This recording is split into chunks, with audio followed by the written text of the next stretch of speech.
जय हिंद साथियों, स्वागत है आप सभी का आपके अपने YouTube चैनल MS इंग्लिश में। गाइस, आज हम डिस्कस करेंगे सीटेट दिसंबर 2024 के लिए SST का एक महत्वपूर्ण सेशन जो आप सभी के लिए बहुत ही इंपॉर्टेंट होने वाला है। दोस्तों, आज हम डिस्कस कर रहे हैं SST की क्लास सामाजिक विज्ञान के कुछ प्रश्नों को लिया है, जिसमें हमने हिस्ट्री, पॉलिटी, जियोग्राफी और पेडागोजी के प्रश्नों को लिया है। बार बार सीटेट परीक्षा में आए हुए प्रश्नों को हमने डिस्कस किया है, जो बार बार सीटेट की परीक्षा में आए हुए प्रश्न हैं। ऐसे प्रश्नों को हमने लिया है क्योंकि बार बार वही प्रश्न हर बार रिपीट होते हैं। ऐसे प्रश्नों को हमने इस वीडियो में डिस्कस किया है, तो वीडियो को अंत तक देखना, क्योंकि ये SST का वीडियो आप सभी के लिए सीटेट दिसंबर 2024 वाली परीक्षा के लिए बहुत ही इंपॉर्टेंट होने वाला है। दोस्तों, आइए वीडियो को शुरू करते हैं और समझते हैं। देखिए, आज का हमारा पहला प्रश्न है भू राजस्व के कौन से समझौते में राजाओं और ताल्लुकदारों को जमींदारों के रूप में मान्यता दी गई। तो देखिए, भू राजस्व यानी भूमि के किसकी बात हो रही है, यहाँ पर भूमि की बात हो रही है। भू राजस्व के कौन से समझौते में राजाओं और ताल्लुकदारों को जमींदारों के रूप में मान्यता दी गई। तो देखिए, यहाँ पर राजाओं और ताल्लुकदारों की बात हो रही है, तो भू राजस्व के कौन से समझौते में, देखिए, स्थायी समझौता था, पट्टीदार समझौता था, रैयतवारी समझौता, महालवारी समझौता। तो देखिए, वो कौन सा समझौता था जिसमें राजाओं और ताल्लुकदारों को जमींदारों के रूप में मान्यता दी गई, तो वो था हमारा स्थायी समझौता। क्या था? स्थायी समझौता था। ए ऑप्शन बिल्कुल राइट आंसर यहाँ पर हो जाएगा। देखिए, महालवारी ये समझौता है, यहाँ पर इसमें क्या है, गांव के प्रधान के लिए यहाँ पर दी जाती थी व्यवस्था, लेकिन यहाँ पर राजाओं के लिए और ताल्लुकदारों के लिए स्थायी समझौता ही सटीक था। तो ये हमारा राइट आंसर हो जाएगा, ए ऑप्शन। नेक्स्ट बात करेंगे, अगला प्रश्न हमारा है, दूसरा नंबर प्रश्न है, निम्नलिखित में से कौन सा क्षेत्र प्राचीन काल में मगध के नाम से जाना जाता था। देखिए, कौन सा क्षेत्र था जो प्राचीन काल में मगध के नाम से जाना जाता था। गंगा का दक्षिणी क्षेत्र था, गंगा तथा यमुना के मध्य का क्षेत्र था, या फिर गंगा का उत्तरी क्षेत्र था, या यमुना और चंबल के मध्य का क्षेत्र था। तो देखिए, यहाँ पर प्राचीन काल में मगध के नाम से कौन सा क्षेत्र जाना जाता था, वो जाना जाता था गंगा का दक्षिणी क्षेत्र। तो गंगा का दक्षिणी क्षेत्र जाना जाता था। यही ऑप्शन हमारा राइट आंसर यहाँ पर हो जाएगा। ऑप्शन ए यहाँ पर बिल्कुल राइट आंसर हो जाएगा। देखिए, मगध अभी ये क्या है, बिहार में है। मगध कहाँ पर है? बिहार में है। ये आपको समझ आना चाहिए कि प्राचीन काल में मगध के नाम से जाना जाने वाला क्षेत्र था गंगा का दक्षिणी क्षेत्र। नेक्स्ट प्रश्न देखेंगे, अगला प्रश्न हमारा है, बहुत ही इंपॉर्टेंट प्रश्न है, निम्नलिखित में से पृथ्वी पर तापमान के वितरण को प्रभावित करने वाला सबसे महत्वपूर्ण कारक कौन सा है। तो देखिए, यहाँ पर बात को पहले प्रश्न को क्या है, समझना होता है। क्या होता है? प्रश्न को पहले समझना होता है। आंसर बिल्कुल आपको समझ आ जाएगा। अगर आप प्रश्न को पढ़कर समझ गए तो आंसर आप तुरंत ढूंढ लेंगे। पेडागोजी में यही होता है। पेडागोजी में सबसे ज़्यादा क्या है, पहले प्रश्न को समझना होता है। सीटेट के सारे जो प्रश्न परीक्षाओं में आते हैं, वो प्रश्नों को जरूर अच्छे से पढ़ना है।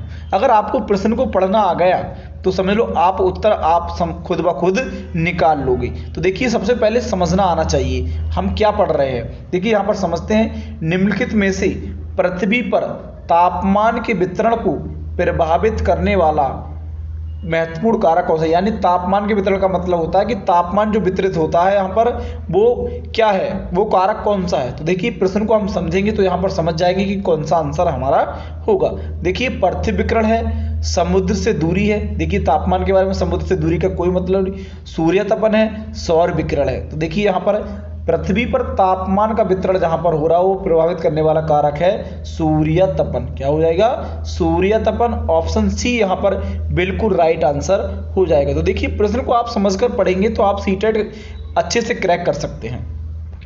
अगला प्रश्न देखेंगे, अगला हमारा प्रश्न है, देखिए, दलित और आदिवासी लड़कियों द्वारा स्कूल छोड़ने की दर सबसे अधिक है। देखिए, दलित और हमारे जो आदिवासी लोग होते हैं, जो जंगलों में रहने वाले लोग होते हैं, और दलित यानी गरीब लोग जो होते हैं, SC के जो लोग होते हैं, उनको क्या है, लड़कियों द्वारा स्कूल छोड़ने की जो दर होती है वो अधिक हो रही है। वो किस कारण से हो रही है, यहाँ पर समझेंगे। लड़कियों के लिए अलग स्कूल नहीं मिलने के कारण, तो एक ही ऐसा नहीं है, लड़कियों को अलग स्कूल मिलने के कारण ऐसा नहीं हो रहा है। शिक्षा का लाभ लड़की से ससुराल वालों को मिलने के कारण ऐसा भी नहीं है। अगर लड़की पढ़ जाएगी तो ये थोड़ी नहीं कि ससुराल वालों को लाभ देगी, ये बात भी यहाँ पर गलत दी गई है। क्योंकि उनके माता पिता शिक्षा को महत्व नहीं देते, ऐसा भी नहीं है। देखिए, हर बच्चे के माँ बाप अपने बच्चे की शिक्षा के लिए महत्व देते हैं। तो देखिए ऐसा ये यहाँ पर बिल्कुल नहीं है। गरीबी और सामाजिक भेदभाव के कारण यहाँ पर लड़कियों की जो स्कूल छोड़ने की दर है वो बढ़ती जा रही है। यहाँ पर डी ऑप्शन बिल्कुल राइट आंसर हो जाएगा। गरीबी और सामाजिक भेदभाव के कारण लड़कियों द्वारा स्कूल छोड़ने की दर सबसे अधिक है। तो यही हमारा सटीक आंसर हो जाएगा। ऑप्शन डी यहाँ पर बिल्कुल राइट आंसर हो जाएगा। नेक्स्ट प्रश्न देखेंगे। अगला प्रश्न, नीचे दिए गए कथन पर विचार कीजिए। सत्ता के दुरुपयोग की रोकथाम के लिए भारतीय राज्य कई नियंत्रण और संतुलन रखता है। देखिए यहाँ पर समझते हैं प्रश्नों को कि सत्ता के दुरुपयोग की रोकथाम के लिए भारतीय राज्य कई नियंत्रण और संतुलन रखता है। देखिए सत्ता में जो दुरुपयोग हो रहा है उसको हमारे जो भारतीय राज्य होते हैं वो नियंत्रण करने के लिए संतुलन रखते हैं। वो क्या है? ऊपर दिए गए कथन में भारतीय राज्य के अर्थ को प्रदर्शित करने वाला सही विकल्प का चयन कीजिए। देखिए यहाँ पर भी प्रश्न बना दिया गया है कि भारतीय राज्य के अर्थ को प्रदर्शित करने वाला सही विकल्प कौन सा है। तो देखिए हमारा वो है भारतीय राजनीतिक व्यवस्था, भारतीय केंद्रीय सरकार, भारतीय अधिकारी तंत्र, कोई भी राज्य सरकार। तो देखिए यहाँ पर हमारा राइट आंसर हो जाएगा। यहाँ पर सत्ता का दुरुपयोग की बात हो रही है तो यहाँ पर हो जाएगा हमारा पहला ऑप्शन भारतीय राजनीतिक व्यवस्था। ये भारतीय राज्य के अर्थ को प्रभावित करता है, भारतीय राजनीतिक व्यवस्था। ऑप्शन ए यहाँ पर बिल्कुल राइट आंसर हो जाएगा। नेक्स्ट अगला प्रश्न हम देखेंगे। अगला प्रश्न हमारा है, देखिए प्रश्न नंबर 6 महासागरीय धाराओं के संबंध में दिया गया है। इससे पहले जो भी स्टूडेंट विद्यार्थी हमारे चैनल पर पहली बार आए हों तो चैनल को सब्सक्राइब कर दें, वीडियो को लाइक कर दें और सभी दोस्तों के लिए वीडियो को शेयर कर दें जिससे सभी के लिए ये वीडियो पहुंच सके। देखिए यहाँ पर प्रश्न समझते हैं। महासागरीय धाराओं के संबंध में नीचे दिए ऑप्शन नंबर 1 है यानी कथन 1 है उष्ण, यानी उष्ण का मतलब होता है गर्म। क्या होता है? गर्म। महासागरीय धाराएं भूमध्य रेखा के निकट उत्पन्न होती हैं और ध्रुवों की ओर प्रवाहित होती हैं।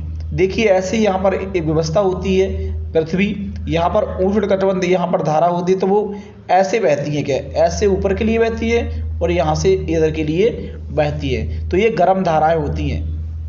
ये हमारी भूमध्य रेखा हो जाती है तो भूमध्य रेखा के क्या है? निकट उत्पन्न होती है और ध्रुवों की ओर, ये हमारे जो ध्रुव हैं यहाँ पर ये ध्रुव हैं इनकी ओर प्रवाहित होती है। तो ये बात तो हमारी बिल्कुल सही है। लेकिन दूसरा कथन पढ़ेंगे। दूसरा कथन हमारा क्या है? शीत। शीत का मतलब होता है ठंडी। ठंडी महासागरीय धाराएं निम्न अक्षांशों से उच्च अक्षांशों क्यों जल ले जाती हैं। तो देखिए हमारी ठंडी धारा यहाँ पर होती है। ठंडी धारा हमारी क्या होती है? यहाँ पर होती है। तो ऐसा ये क्या है? कथन क्या? ठंडी धाराएं निम्न अक्षांशों से उच्च अक्षांशों से लेके चले जाती हैं। तो ये बात हमारी क्या है? गलत है। निम्न अक्षांशों से नहीं, उच्च अक्षांशों से निम्न अक्षांशों के लिए जल ले जाती हैं। तो ये बात हमारी क्या हो गई? गलत हो गई। तो यहाँ पर राइट आंसर हमारा हो जाएगा, क्या हो जाएगा? D option. एक सही है और दूसरा गलत है। तो डी ऑप्शन यहाँ पर बिल्कुल राइट आंसर हो जाएगा। आपको प्रश्न को समझना है अच्छे से। उष्ण, या देखिए हमारा जो पृथ्वी जो होती है वो ऐसी होती है, यहाँ पर भूमध्य में एक रेखा होती है उसको भूमध्य रेखा बोलते हैं। उसके देखिए हमारी जो धाराएं बहती है वो ध्रुवों की ओर प्रवाहित होती हैं, ऐसे इधर की साइड और इधर की साइड बीच से। तो ये इसका राइट आंसर डी ऑप्शन हो जाएगा। नेक्स्ट प्रश्न देखेंगे। संचार माध्यम के संदर्भ में निम्नलिखित कथनों में से कौन सा गलत है। तो देखिए यहाँ पर गलत पूछा गया। क्या पूछा गया है? गलत पूछा गया है। तो देखिए प्रश्न में क्या है आपको गलत देखना है। यहाँ पर गलत पूछा गया है। क्या पूछा है? यहाँ पर गलत पूछा है। तो देखिए ए ऑप्शन हमारा है संचार का लोगों तक जानकारी पहुंचाना एक महत्वपूर्ण कार्य है। ये बात हमारी सही है। ये संचार का जो जनसंचार का होता है, लोगों तक जानकारी पहुंचाई जाती है, ये हमारा महत्वपूर्ण कार्य है। ये बात बिल्कुल सही है। बी ऑप्शन हमारा दिया है। बी ऑप्शन है संचार माध्यम की कार्य प्रणाली में नियमित सरकारी हस्तक्षेप रहता है। तो देखिए सरकारी हस्तक्षेप रहता है, ये बात हमारी क्या है? गलत है। यहाँ पर क्या है? गलत है। अगला ऑप्शन पढ़ते हैं। विज्ञापनों द्वारा धन कमाया जाता है। ये बात सही है। विज्ञापनों के द्वारा धन कमाया जाता है। डी ऑप्शन हमारा है जनसंचार द्वारा उपयोग में लाई जाने वाली तकनीकी बदलती रहती है। तो देखिए ये बात भी बिल्कुल सही है। तो यहाँ पर गलत बात पूछी है कि संचार माध्यम के संदर्भ में कौन सा कथन गलत है, तो हमारा बी ऑप्शन राइट आंसर यहाँ पर हो जाएगा। बी ऑप्शन हमारा गलत कथन है। संचार माध्यम की कार्यप्रणाली नियमित सरकारी हस्तक्षेप रहता है, ऐसा बिल्कुल नहीं है। तो बी ऑप्शन यहाँ पर हमारा बिल्कुल राइट आंसर हो जाएगा। नेक्स्ट हमारा है, हमारे जैसे विविधतापूर्ण समाज में पाठ्य पुस्तकें इस प्रकार की होनी चाहिए। देखिए विविधतापूर्ण का मतलब होता है समाज में पाठ्य पुस्तकें किस प्रकार की होनी है। विविधतापूर्ण का मतलब होता है, विविध माने होता है बहुत सारे लोग, क्या होता है, विविध माने बहुत सारे लोग। समाज में हमारे जो जहाँ पर बहुत से समाज के लोग रहते हैं उसमें पाठ्य पुस्तकें किस प्रकार की होनी चाहिए। तो देखिए यहाँ पर दिया है ए ऑप्शन में, वे बच्चों को अच्छा नागरिक बनाने के सरकार के दृष्टिकोणों को प्रतिबिंबित करें, वे विवादित मुद्दों से दूर रहें, सभी क्षेत्रों एवं सामाजिक समूह के उनसे जुड़ाव हो, अलग अलग क्षेत्रों के लिए अलग अलग पाठ्य पुस्तकें हों। देखिए अलग अलग क्षेत्रों के लिए अलग अलग पाठ्य पुस्तकें हों तो वो विविधतापूर्ण समाज नहीं होगा। ये नागरिक बनने पर सरकार दृष्टिकोण, ये बात भी गलत है। वे विवादित मुद्दों से दूर रहें, ये बात गलत। तो हमारा राइट आंसर यहाँ पर हो जाएगा सी ऑप्शन, सभी क्षेत्रों एवं सामाजिक समूहों का उनसे जुड़ाव हो। जो विविध प्रकार का हमारा समाज है उनसे एक दूसरे के प्रति लगाव हो, जुड़ाव हो। तो यहाँ पर यही राइट आंसर हमारा हो जाएगा सी ऑप्शन। अगला प्रश्न है, देखिए प्रारंभिक स्तर पर इतिहास शिक्षण का सबसे महत्वपूर्ण प्रभावी तरीका है। तो देखिए इतिहास शिक्षण जो हमारा है सबसे महत्वपूर्ण प्रभावी तरीका वो कौन सा है, प्रश्नोत्तर प्रवृत्ति। देखिए प्रश्नोत्तर पूछेंगे तो इतिहास के बारे में नहीं बच्चा समझ पाएगा, नया बच्चा जो होगा शुरुआत में। कहानी कथन पद्धति, व्याख्यान, देखिए व्याख्या नहीं करनी है, व्याख्या नहीं बतानी है। चर्चा पद्धति, उसके बारे में चर्चा नहीं करनी है। उसको क्या है, प्रारंभिक स्तर पर इतिहास शिक्षण का सबसे महत्वपूर्ण प्रभावी तरीका होता है इतिहास को सिखाने का, वो होता है कहानी कथन पद्धति। बच्चों को क्या सुनाओ, बच्चों के लिए क्या सुनाओ, कहानी सुनाओ। क्या सुनाओ, कहानी की तरह बताओ इतिहास के लिए, तब वो अच्छे से सीखेगा। तो यहाँ पर बी ऑप्शन बिल्कुल राइट आंसर हो जाएगा। नेक्स्ट प्रश्न है, सामाजिक विज्ञान के विषयों के अध्ययन का महत्व इसलिए है क्योंकि बच्चे इससे लोकतंत्र के बारे में विस्तार से सीखते हैं। तो देखिए सामाजिक विज्ञान केवल लोकतंत्र के बारे में नहीं सिखाता, तो ये बात यहाँ पर गलत हो गई। क्या हो गई, ये बात हमारी यहाँ पर गलत हो गई। समाज और उसके पर्यावरण को समझ सकते हैं। देखिए समाज और उसके पर्यावरण को समझ सकते हैं सामाजिक विज्ञान के विषय से, ये बात क्या है, सही है। अगला पढ़ते हैं, भूत की घटनाओं का मूल्यांकन कर सकते हैं। तो भूत की, हमारी जो प्राचीन समय में हुई घटनाओं का मूल्यांकन कर सकते हैं, नहीं कर सकते, तो ये बात भी गलत है। प्राकृतिक संसाधनों को संरक्षित कर सकते हैं। देखिए संरक्षित भी नहीं कर सकते प्राकृतिक संसाधनों को, तो ये हमारी तीनों बातें गलत हैं। तो राइट आंसर हमारा बी ऑप्शन हो जाएगा, समाज और उसके पर्यावरण को समझ सकते हैं। तो ऑप्शन बी यहाँ पर बिल्कुल राइट आंसर हो जाएगा। नेक्स्ट प्रश्न देखेंगे, संवैधानिक उपचारों का अधिकार। देखिए बहुत बार परीक्षाओं में आया, ये सीटेट की परीक्षाओं में ये प्रश्न बहुत ज़्यादा इंपॉर्टेंट है।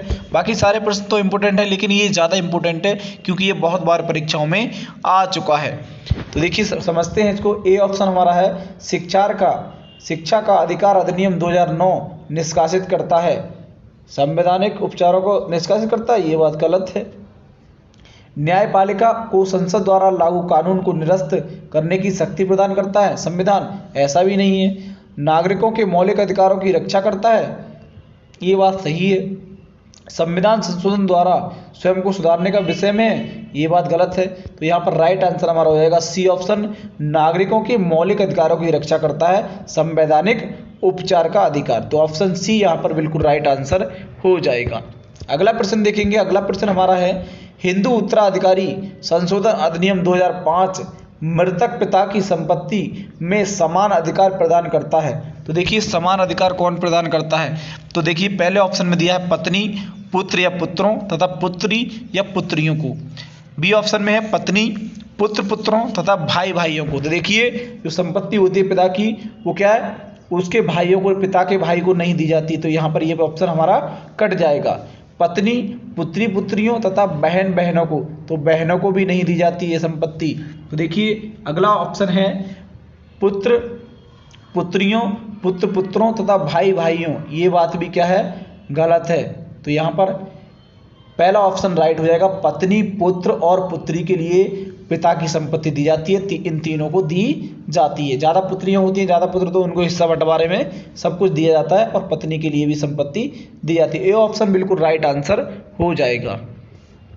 अगला है, दिए गए लक्षण ए और बी के आधार पर ऊर्जा स्रोत की पहचान करें। तो देखिए ए और बी दो है, ये एक परंपरागत ऊर्जा का स्रोत है। ये ऊर्जा स्रोत तब निर्मुक्त होती है जब अपरिष्कृत तेल को या तल को धरातल पर लाया जाता है। तो देखिए समझते हैं यहाँ पर ये इन दोनों में क्या है, पहचान करते हैं ए और बी की और समझते हैं। ये एक परंपरागत ऊर्जा का स्रोत है, तो परंपरागत ऊर्जा का स्रोत है। ये ऊर्जा स्रोत तब तक निर्मुक्त होती है जब अपरिष्कृत तेल को धरातल पर लाया जाता है। तो ये वो क्या है, मोम है, बायोगैस है, प्राकृतिक गैस है, भूतापीय गैस। तो देखिए ये क्या है, एक प्राकृतिक गैस है जिसको दोबारा धरातल पर नहीं लाया सकता, इसको बनने में टाइम लगता है। तो ये हमारा राइट आंसर हो जाएगा, प्राकृतिक गैस। अगला प्रश्न हमारा है, वन अधिकार कानून 2006 अपने शीर्षक में कौन सी श्रेणी के अधिकारों को स्वीकारता है। तो देखिए वन अधिकार कानून 2006 अपने शीर्षक में कौन सी श्रेणी के अधिकारों को स्वीकारता है, तो वो स्वीकारता है अनुसूचित जनजातियों के अधिकार को, अनुसूचित जनजातियों के अधिकार को। ऑप्शन बी यहाँ पर बिल्कुल राइट आंसर हो जाएगा। अगला प्रश्न देखिए, अगला प्रश्न हमारा है, ऋतुएं निम्नलिखित कारणों में से किस कारण से होती हैं। तो देखिए ऋतुएं किस कारण से बदलती हैं, तो हमारी ऋतुएं बदलती हैं पृथ्वी के अपने अक्ष पर इर्द गिर्द घूर्णन के कारण आवर्मंडल बनता है, या फिर पृथ्वी अपने अक्ष पर कक्षीय सतह से 66 सही 1/2 डिग्री का कोण बनाता है, यानी 66.5 का, या पृथ्वी पर, तो यहाँ पर देखिए डबल हो गया। मकर रेखा पर सूर्य की सीधी किरणें 23 डिग्री यानी 23.5 डिग्री दक्षिण पर पड़ती हैं, पृथ्वी का परिक्रमण और एक ही दिशा में उसके अक्ष का झुकाव। तो यहाँ पर डी ऑप्शन बिल्कुल राइट आंसर हो जाएगा। पृथ्वी का परिक्रमण और उसकी एक ही दिशा में उसके अक्ष का झुकाव ही क्या करता है, ऋतु चेंज करता है। अगला प्रश्न देखेंगे, अगला प्रश्न देखिए कॉमन एरा के बारे में है। कॉमन एरा क्या है, तो देखिए कॉमन एरा क्या है, आदेश जारी करने के लिए सरकार द्वारा स्वीकृत भारतीय एरा है, हिंदू एरा और इस्लामिक एरा के सम्मिश्रण से विकसित एक नया एरा है, ऐतिहासिक घटनाओं का अध्ययन करने का नया एरा, क्रिश्चियन एरा जो अब दुनिया के अधिकांश हिस्सों में स्वीकृत है। तो देखिए ये हमारा 16वां प्रश्न है। 16वें प्रश्न का आंसर आप सभी को कमेंट सेक्शन में बताना है, क्योंकि आप अगर तैयारी सीटेट कर रहे हैं तो इस प्रश्न का आंसर आपको जरूर पता होगा, और आपको अगर नहीं पता है तब भी कमेंट में बताएं कि आपको इस प्रश्न का आंसर चाहिए, और अगर आप सभी को पता है तो कमेंट में आंसर जरूर दें। दोस्तों वीडियो आप सभी के लिए अच्छा लगा हो तो वीडियो को लाइक, शेयर और सब्सक्राइब जरूर करें, और साथ में बेल आइकन प्रेस करें, जिससे हमारे आगे आने वाले सभी वीडियोज आप सभी लोगों तक पहुंच सकें। और पिछले हमने एसएसटी की प्लेलिस्ट बना रखी है, सीडीपी की अलग बना रखी है, उन सभी वीडियोज को जाकर देखें, जिससे आप सभी के लिए सीटेट दिसंबर परीक्षा के लिए हेल्प मिले। दोस्तों thank you, best of luck.